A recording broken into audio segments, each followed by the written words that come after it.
केवल शरणागति का भाव भीतर आ जाए। हम बार बार निवेदन करते हैं, यह जीव कर्म के जाल से जकड़ा हुआ है और कर्म के 3 विभाग हैं।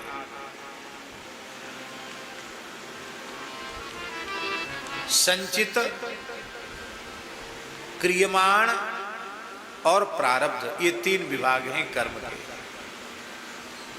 जो अनेक जन्मों के हमारे शुभ अशुभ कर्मों के फल इकट्ठे हैं उनको कहते हैं संचित। जो इस शरीर से इस जीवन में भोगने के लिए निश्चित हो चुके हैं उनको कहते हैं प्रारब्ध। और जो इस वर्तमान शरीर से जीवन में जो कुछ हम उल्टा सीधा कर रहे हैं, शुभ अशुभ कर रहे हैं, उसको कहते हैं क्रियमाण। अब इसको ठीक से ऐसे समझो, क्रियमाण कर्म संचित में जाता है और संचित से भोगने के लिए प्रारब्ध के रूप में वो मिलता है। और सरल रूप से देखें, किसान ने खेती की,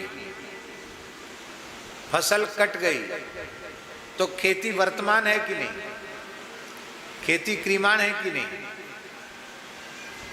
क्रियमाण है खेती। और जब गेहूं कट के आ गया तो उसने गोदाम में ले जाकर रख दिया। उस गोदाम में रखने की प्रक्रिया को कहेंगे संचित, इकट्ठा कर दिया। अब उस गोदाम में से माताजी साल भर में हमारे परिवार में कितना गेहूं लगेगा उतना खाने के लिए निकाल लिया, तो उसको घर में टंकी में रख दिया, नीम की पत्ती वगैरह डाल के जिसमें कोई कीड़े वगैरह न लगे, और जितनी ज़रूरत है उतना गेहूं लिया। गांव में ऐसे ही होता था। उतना गेहूं लिया, पानी से धोया, सुखाया, चक्की से पीसा और फिर भोजन किया। तो जो फसल करना है वो हो गया क्रियमाण, और फसल पककर इकट्ठा गोदाम में रख देना ये हो गया संचित। और जो साल भर के खाने के लिए निकाल लिया वो हो गया प्रारब्ध। अब विचार करो,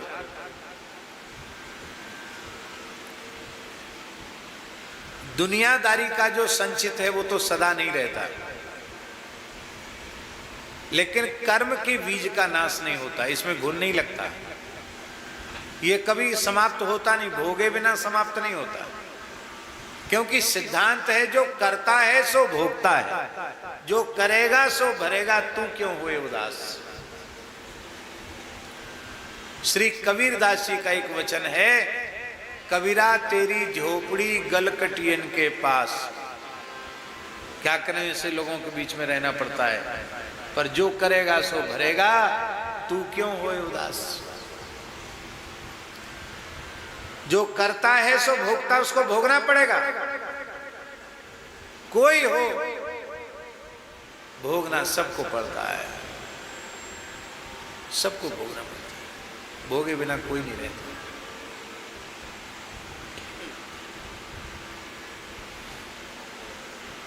भगवान कर्म के बंधन में नहीं है, लेकिन हम लोगों को सिखाने के लिए भगवान भी नाटक करते हैं। रामावतार में माताजी छिपकर बाली को बाण मारा राम जी ने, तो कृष्णावतार में जरा व्याध ने छिपकर ही श्री कृष्ण के चरण में बाण मारा। भाई तुम छिपकर मारोगे तो तुम्हें भी कोई छिपके मारेगा। बोलो भक्तवत्सल भगवान की। भगवान ने दिखा दिया, भाई बच के नहीं जाओगे, मैं बच के नहीं जाता, इधर उधर के रास्ते से नहीं भटकता, तुम क्यों भटकोगे, तुम मेरे अंश हो, तुमको भी भोगना पड़ेगा। तो संचित जो है वो एक जन्म का नहीं है, अनंत जन्मों का संचित है। और अनंत जन्मों के संचित में से इस शरीर को भोगने के लिए, इस जन्म में भोगने के लिए जो निश्चित हो चुका है उसका नाम है प्रारब्ध। और प्रारब्ध का तो भोग करना ही पड़ेगा। उससे बच के नहीं जा सकते।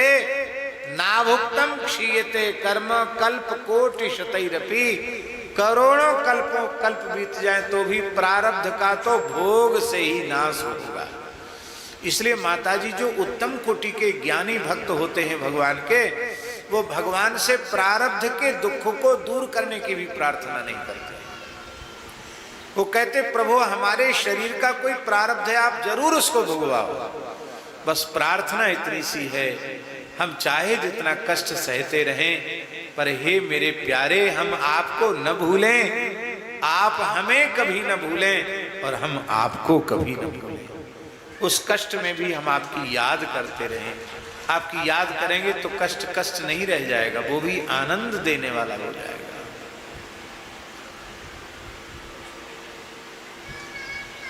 अब देखिए,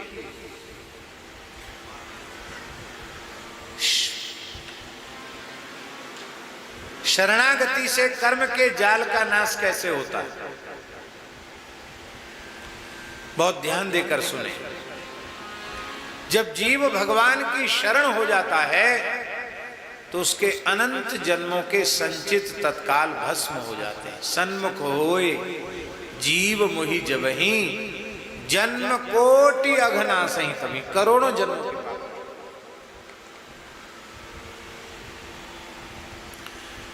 सबसे बड़ी समस्या माताजी संचित की है, क्योंकि एक जन्म का तो है नहीं, पता नहीं कितने जन्मों का है,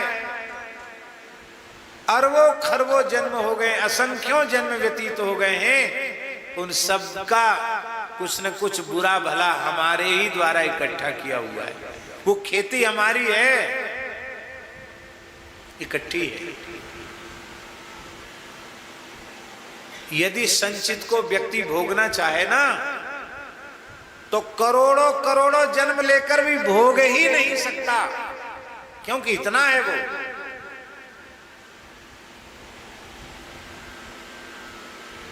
पर भगवान की शरण होने मात्र से वो अनंत जन्मों का संचित जलकर भस्म हो जाता है।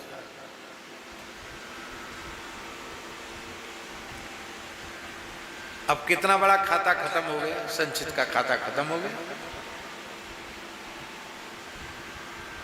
अब रहा कौन सा कर्म, बोलो?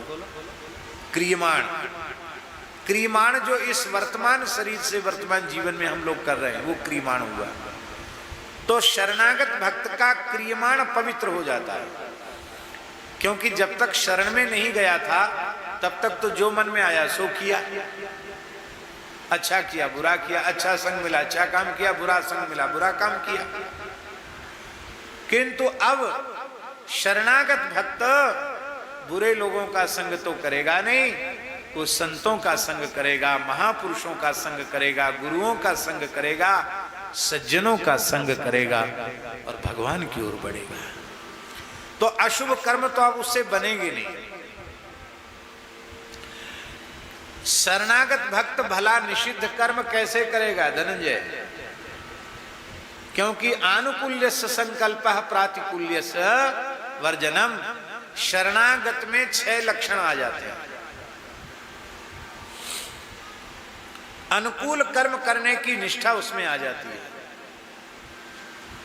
और निषिद्ध कर्मों का त्याग उसके द्वारा हो जाता है। भगवान हमारे रक्षक हैं, ये बात का विश्वास हो जाता है, रक्षिष्यति विश्वास हो। गोत्रित्व वर्णम तथा, जैसे कोई उत्तम कुल में उत्पन्न कन्या विवाह के समय पति को ही वर्ण कर लेती है, अपनी वृत्ति फिर संसार में अन्यत्र कहीं नहीं ले जाती है, ऐसी शरणागत परमात्मा का वर्ण कर लेता है कन्या के समान। गोप्तृत्व वर्णन करता है।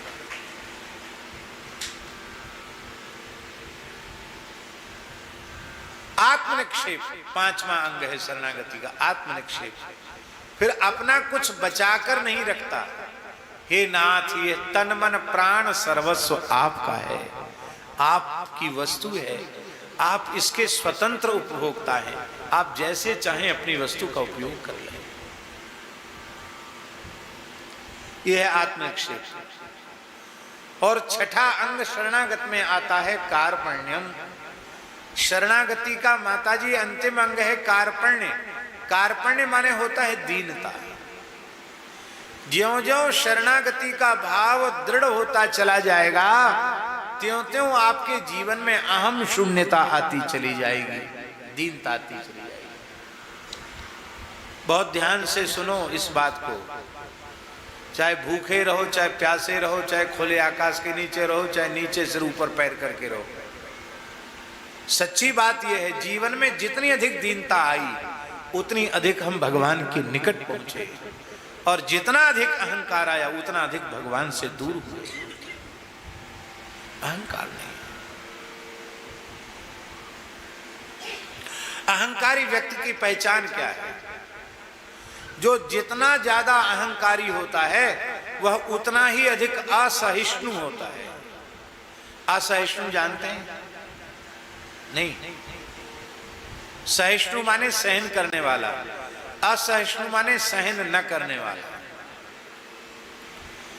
और ये बात पक्का समझ लो, जो जितना असहिष्णु होगा, असहनशील होगा, भगवान उतनी ही विकट परिस्थितियां उसके सामने पैदा करते हैं।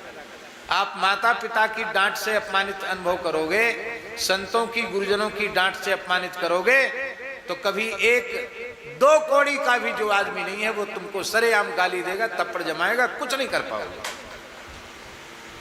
गुब्बारा कह रहा बिल्कुल ठीक बोल रहे हैं। अहंकार करोगे तो फट से फूट जाओगे। इसलिए आप सहन करना सीख लो। आहा, माताजी गोकुल भवन वाले परमहंस जी महाराज, शायद दर्शन नहीं किया होगा आपने उनका। परमहंस श्री राम मंगल दास जी महाराज सिद्ध पुरुष थे।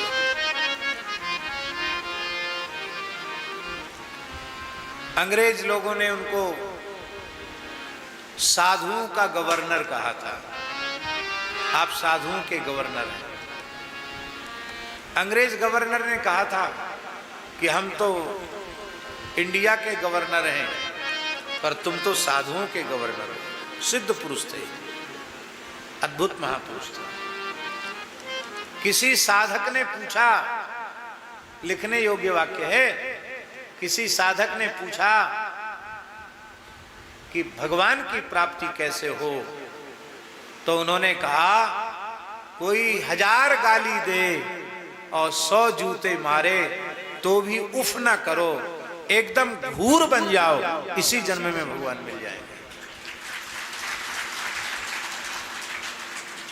इसलिए संत के लक्षण में सहनशील आशय उदार, अति धीरज सहित विवेकी, सत्य वचन सबको सुखदायक, कही अनन्य व्रत एक ही। हम आपको सत्य कह रहे हैं। मुगल काल में जिन महान गुरुओं पर अत्याचार किया गया, वाणी में कहने की सामर्थ्य नहीं है। वे चाहते, संकल्प करते तो पूरे ब्रह्मांड को भस्म कर सकते थे। क्या चीज है मुसलमानों के आगे? लेकिन खाल तक खींची गई, क्या क्या नहीं किया गया, लेकिन उन्होंने संकल्प नहीं किया, किसी के प्रति अशुभ संकल्प नहीं किया। यह है सहनशीलता। और इससे भगवान उनको नहीं मिले, वे स्वयं भगवत स्वरूप हो गए। भगवान में और उनमें भेद समाप्त हो गया। नानक लीन भयो गोविंद संग, ज्यों पानी संग पानी। दीनता। हमारे पूज्य गुरुदेव भक्तमाली जी कहते थे कि माता पिता गुरु संत अपने से बड़े, इनकी डांट फटकार से जिस व्यक्ति को अपमान का अनुभव होने लगे, उस व्यक्ति का सुधार भगवान भी नहीं कर सकते। जब अपने से बड़े किसी बात पर हमको डांटें तो सौभाग्य का अनुभव करना चाहिए कि आज बड़े लोग हमारे माथे पर हैं, तब तो हमारी भूल को सुधार रहे हैं। यदि ये ना होते तो हमको इतनी अच्छी बात कौन बताता। मन में प्रसन्न होना चाहिए और उनसे प्रायश्चित पूछना चाहिए कि ये गलती हमसे जो बनी है इसका प्रायश्चित बताइए।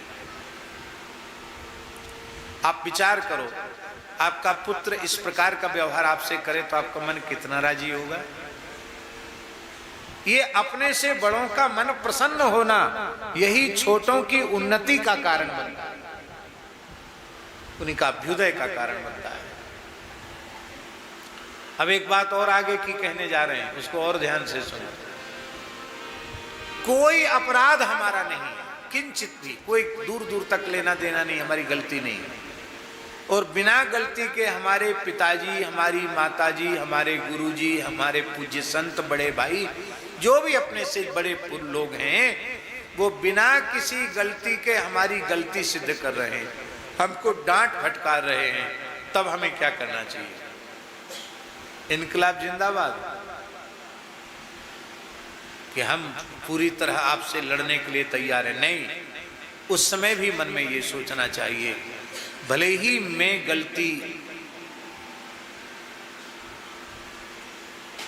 मैंने गलती नहीं की, मुझे अपनी गलती दिखाई नहीं पड़ रही है, पर हमारे बड़े लोग गलती सिद्ध कर रहे हैं, तो इनसे बराबर जवान लड़ाना, इनसे विवाद करना, ये हमारा स्वरूप नहीं है।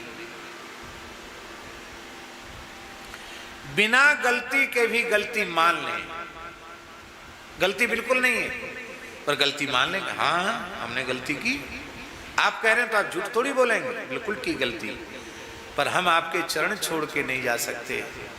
हम बुरे से बुरे हैं, अपराधी से अपराधी, पर आपके हैं, आप हमको छोड़े नहीं, हमको त्यागे नहीं, अपितु प्रायश्चित बतावें कि हमारी इस भूल का प्रायश्चित क्या है। तो वे बड़े लोग प्रसन्न होंगे और जरूर कोई न कोई प्रायश्चित बताएंगे।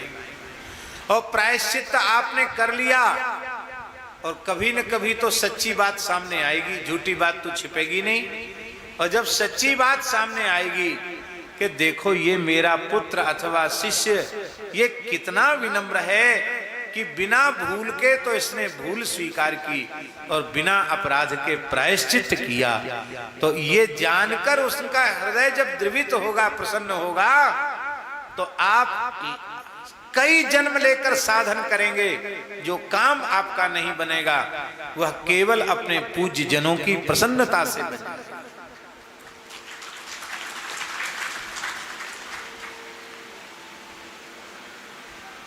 आप लोगों को प्रेरणा मिले, इसके लिए मैं अपने जीवन की एक घटना आपको सुना रहा हूं। इसमें आप ऐसा मत समझना कि हम आत्म प्रशंसा कर रहे हैं, आत्म प्रशंसा के भाव से मैं नहीं बोल रहा हूं, केवल शिक्षा मिले इस भाव से आपको निवेदन कर रहा हूं। हमारे पूज्य सदगुरुदेव भगवान श्री पहाड़ी बाबा महाराज, साक्षात नरसिंह भगवान, उनकी गर्जना के आगे कोई ठहरता नहीं था, और हमारे ऊपर उनकी बड़ी कृपा थी। माता जी इतनी कृपा थी कि मैं उसका वर्णन नहीं कर सकता। हमारी दूसरे दिन से परीक्षा थी मथुरा में आचार्य की, और हम शाम को महाराज जी का दर्शन करने गए तो महाराज जी के हाथ में जलने के छाले पड़े हुए थे, फलक पड़े हुए थे। तो हमने पूछा महाराज जी ये फलक कैसे पड़ गए? तो हंसने लगे, बोले हम तुम्हारे लिए बेसन के लड्डू बना रहे थे, उसमें घी डालते समय वो छिटक गया गरम घी, उससे फफूले आ गया। तो हमने कहा महाराज जी आप क्यों बना रहे थे? अरे बोले सवेरे सवेरे तुमको परीक्षा देने जाना पड़ेगा, 12-1 बजे लौट के आओगे, भूखे प्यासे रहोगे, माथे में गर्मी चढ़ जाएगी, साधन करते हो, तो भला ये भोग लगा दिए हैं रघुनाथ जी को, 2 लड्डू बेसन के खा के पानी पी के तब जाया करो परीक्षा देने। कोई बात नहीं, ये तो ठीक हो जाएगा।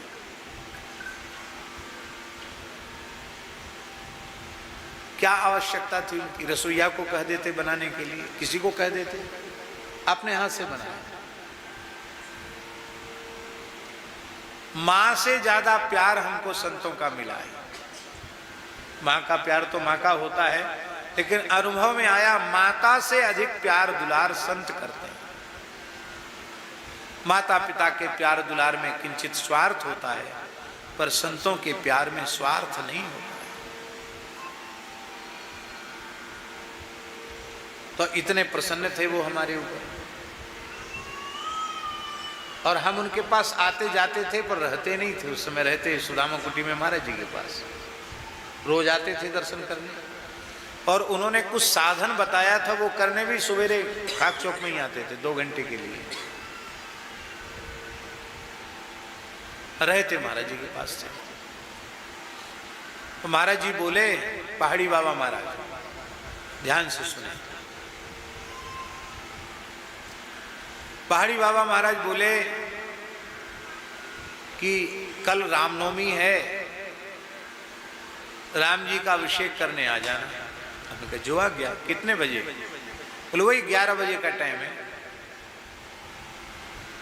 तो हम वाल्मीकि रामायण का मूल पाठ हनुमान जी को सुना रहे थे, और अंतिम दिन का 9वें दिन का पाठ भी थोड़ा बड़ा होता है। तो रात्रि को 1:30 बजे हम उठ गए। 1:30 बजे उठ के स्नान आदि करके 2 बजे हम पाठ में बैठ गए।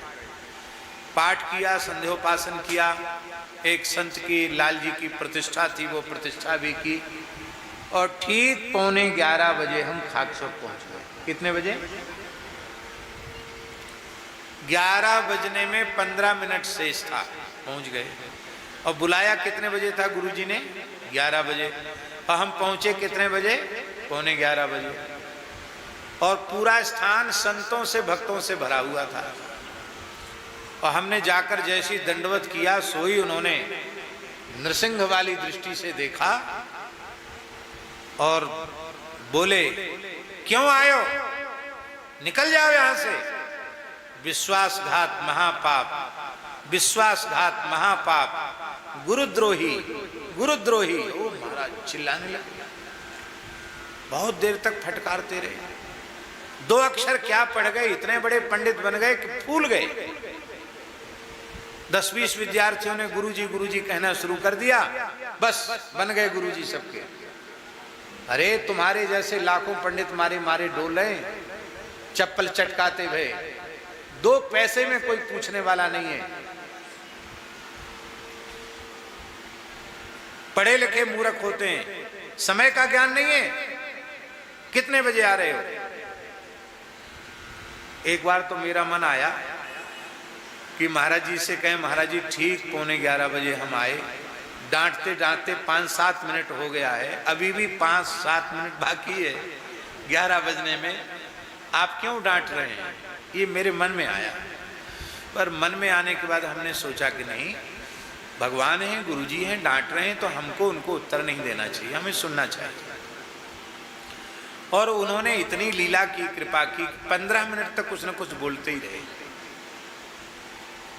और हम भी एक बार तो मन में आया कि दंडवत करके बार बार बोलते निकल जाओ निकल जाओ, तो हम निकल जाएं, लेकिन हम गए नहीं, हम खड़े रहे।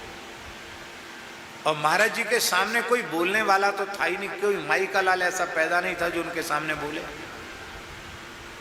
नरसिंह भगवान के सामने कौन बोलेगा? लक्ष्मी जी भाग गई, शंकर जी थर थर कांपने लग गए, तो कौन बोलेगा? ब्रह्मा जी कांप गए, कौन बोलेगा उनके सामने?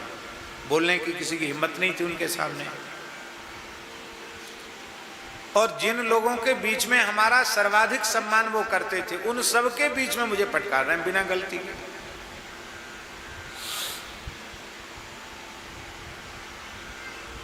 बोले हमें तुम्हारे जैसे पंडितों की जरूरत नहीं है, हम तो ऐसी राम नाम बोल करके सब ठाकुर जी का अभिषेक कर लेंगे, हमें पंडितों की जरूरत नहीं, वेद मंत्रों की जरूरत नहीं है। और तुरंत उठे, एक लंगोटी में बैठे रहते थे, कुआं से पानी खींचा अपने हाथ से, और पानी खींच करके हाथ पैर धोए, एक लाल सा गमछा कमर में लपेटा, गोविंद गोपाल गोविंद गोपाल, भज नारायण भज नारायण भज नारायण कहते हुए मंदिर में प्रवेश करे। क्योंकि जिस समय महाराज जी मंदिर में गए उस समय भी 110-11 वर्ष की आयु होगी उनकी, लगभग 130 वर्ष की आयु में भगवत धाम गए, वहां योगी थे। तो मेरे मन में आया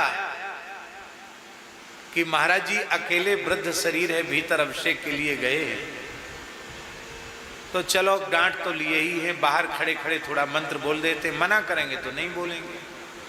तो हम साहस बटोर के गए और मंदिर के जगमोहन में खड़े होकर महाराज जी कांपते हुए दूध भगवान को चढ़ा रहे थे, स्नान करा रहे थे, और हम बोलने लगे ओम मौ पया पृथिव्याम पयो खदी कुपयो दिव्यंतरिक्षे पयोधा पयस्वती ही प्रदिशंतु मह्यम।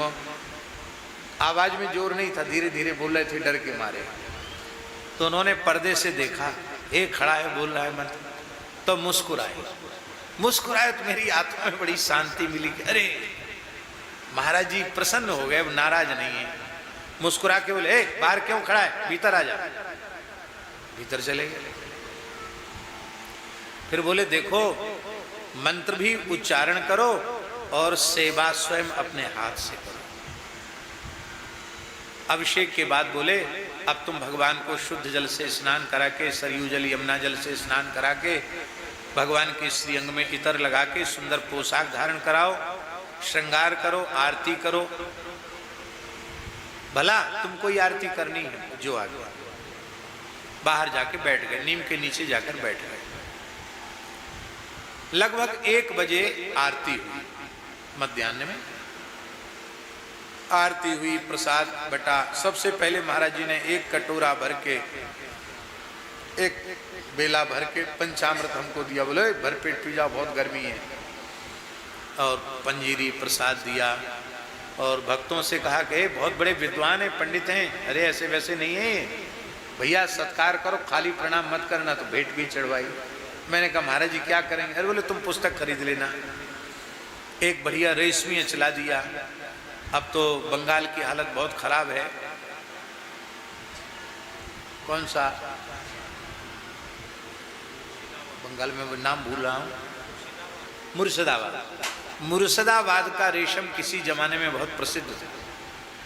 तो मुर्शिदाबादी रेशम की एक बढ़िया धोती दी, शुद्ध रेशम की। बोले भला संध्योपासन जब करो तो अपरसी वस्त्र पहनना जो आगे। अब हम अपने मन में सोचें कि आज डांटा भी खूब और दुलार भी खूब कर रहे हैं। इसके बाद लगभग 1:30 बजे के बाद हम 2 बजे के करीब पहुंच गए सुदामा कुटी में पूज्य गुरुदेव भक्तमाली जी के पास। सारी घटना हमने सुनाई तो महाराज जी बोले पंडित जी गलती तुम्हारी है। भले ही उन्होंने 11 बजे कहा था, पर तुम्हें यह सोचना चाहिए कि रामनवमी की आरती 12 बजे की होती है। 11 बजे अभिषेक शुरू करेंगे तो 12 बजे आरती कैसे होगी। तुमको सवेरे से ही वहां उपस्थित रहना चाहिए था, गलती तुम्हारी है। हमने कहा महाराज जी वाल्मीकि रामायण का पाठ करना था। बोले हनुमान जी भागे थोड़ी जा रहे थे कहीं, मंदिर में बैठे, वो तो अपराह्न काल में सुना देते। पर तुम्हारी भूल है, तुम्हारे प्रमाद के कारण गुरुदेव को क्रोध करना पड़ा, ये भूल तुम्हारी। जाकर क्षमा मांग लेना। मैंने कहा जो आ गया। अब तक हम यही समझ रहे थे कि मेरी भूल नहीं है, अब समझ में आ गई कि मेरी भूल है। तो उस दिन रामनवमी तो थी ही, मन में विचार था कि महाराज जी से क्षमा मांगते हुए कात्यायनी देवी चले जाएंगे। कात्यायनी देवी हमारे वृंदावन में, उनका दर्शन करेंगे, आज नवमी है। तो महाराज जी को जैसे ही साष्टांग प्रणाम किया, कुछ बूंदाबांदी हो रही थी। महाराज जी आराम कुर्सी पर ऐसे एक लंगोटी में अपने चरण आगे पसारे हुए, जटा पीछे उनके थे, वो ऐसे लेटे से थे। हमने जैसे ही प्रणाम किया उठ के बैठ गए। कहो कैसे आए, क्योंकि हम तो शाम को जाते थे नियम से। कहो कैसे आए। तो हमने कहा महाराज जी आप अपराध क्षमा करना, आज भगवान की आरती समय से नहीं हो पाई, इसमें भूल मेरी ही है, आपको क्रोध करना पड़ा, आप क्षमा करो। ऐसा कहते कहते मेरी आंख से आंसू आ गए। तो महाराज जी बोले हे बच्चा देख सुन, मैं क्रोध करता तो वृंदावन में वास नहीं मिलता। मैं किसी पर क्रोध नहीं करता, मैंने ऐसे गुरुओं का संग किया है जो मिट्टी छू दें तो मिश्री बन जाए। जानते हो मिट्टी मिश्री किसको कहते हैं? ये शरीर मिट्टी है और ब्रह्मानंद का सुख मिश्री है। मैं इसी शरीर से अहर्निश ब्रह्मानंद में मग्न रहता हूं, डूबा रहता हूं आनंद में। मैं क्रोध नहीं करता। मैंने तो इसलिए तुम्हारे ऊपर आज क्रोध किया था, जानबूझ के 11 बजे बुलाया। तुम पहले आते तो भी डांटते, ठीक समय से आते तो भी डांटते, और सवेरे से आकर बैठते तो भी डांटते। हमने पक्का निश्चय कर लिया था कि अब तक इसका बहुत सम्मान हम करते हैं, आज सबके बीच में इसका बहुत अपमान करेंगे। देखते हैं ये क्या बोलता है। यदि तुमने एक शब्द बोल दिया होता तो तुम जीवन भर के लिए मेरी नजर से उतर जाते, और यदि तुम आज चले जाते डांट खाकर तो द्वारा खाक चौक के भीतर पैर नहीं रख सकते, फिर घुसने नहीं देता तुमको।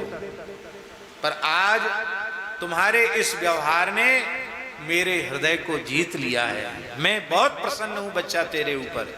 ऐसा कहते ही उनकी आंखों से आंसू बहने लगे। उन्होंने सिर पे हाथ रखा। जा,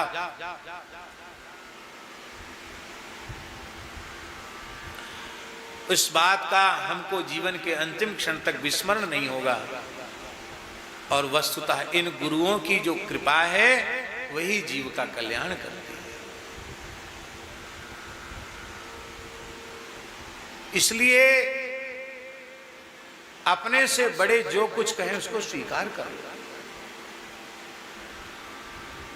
इस जन्म का अपराध नहीं, किसी जन्म का होगा, तुम्हारे प्रायश्चित से कट जाएगा। अथवा अपराध होने वाला है इसलिए उन्होंने सावधान कर दिया है, इस अपराध से बच जाओ। इसको कहते हैं कार्पण्य। क्या कहते हैं? कार्पण्य। ये शरणागति का अंतिम अंग है। जितनी अधिक दीनता जीवन में आती चली जाए, समझ लेना उतना अधिक हम भगवान के निकट पहुंच रहे हैं। और जितना अधिक अहंकार आता चला जाएगा, आप भगवान से उतने दूर होते चले जा रहे हैं। तो शरणागत में ये लक्षण आ जाते हैं।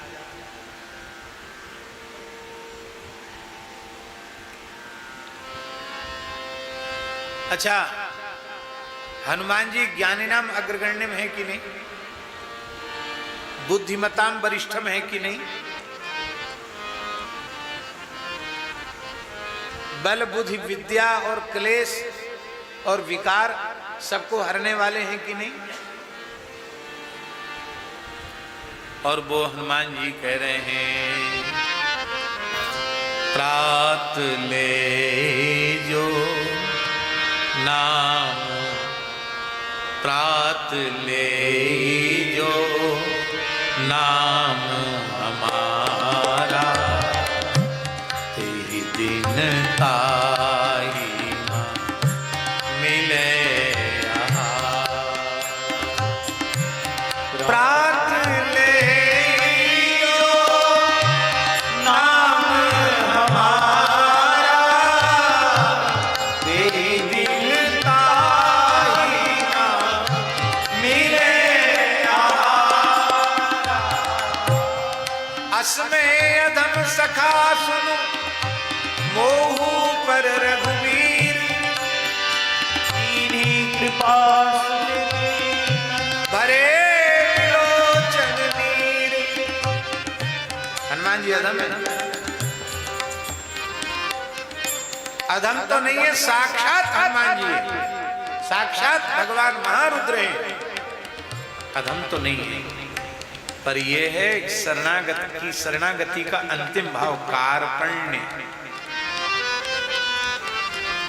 जिसकी शरणागति दृढ़ होगी उसमें कार्पण्य आएगा आएगा आएगा, इसमें संदेह नहीं।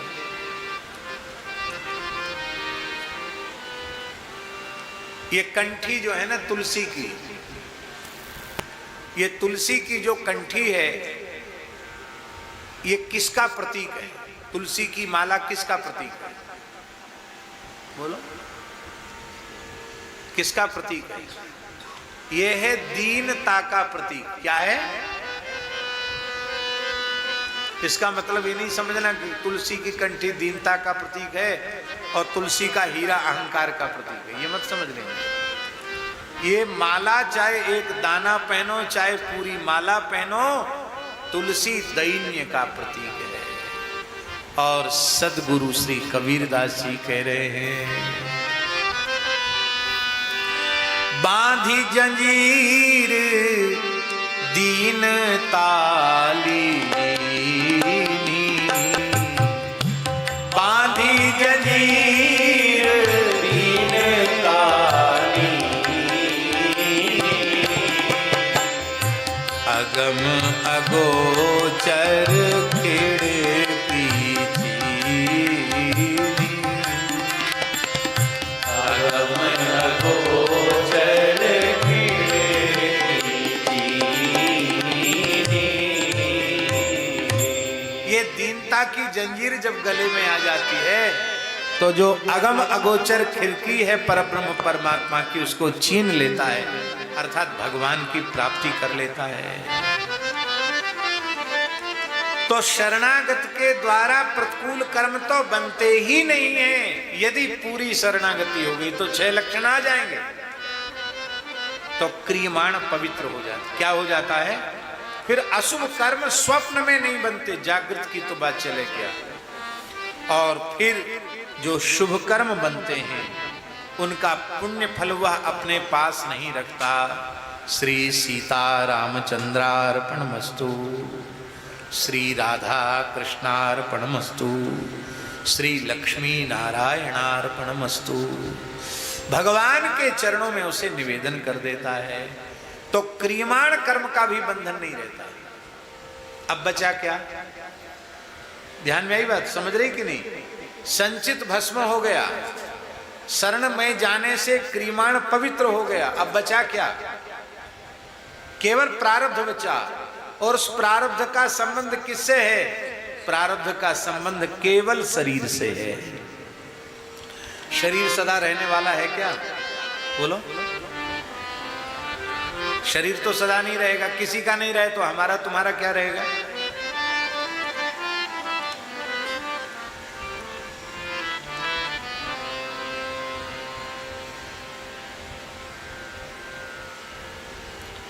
आज भगवान की कृपा से 50-55 वर्ष का प्रारब्ध हमने भोग लिया, अथवा 60-70 वर्ष का प्रारब्ध हमने भोग लिया, या 80-85 वर्ष का प्रारब्ध हमने भोग लिया। अब कितना हमारे जीवन में क्षण शेष है, कोई निश्चय करके बता सकता है? बोलो। चाहे 5 साल का हो, चाहे 50 साल का हो, चाहे 80-90 साल का हो, कह सकता कि कितना प्रारब्ध बचा है? कौन कब चल देगा किसी को पता नहीं।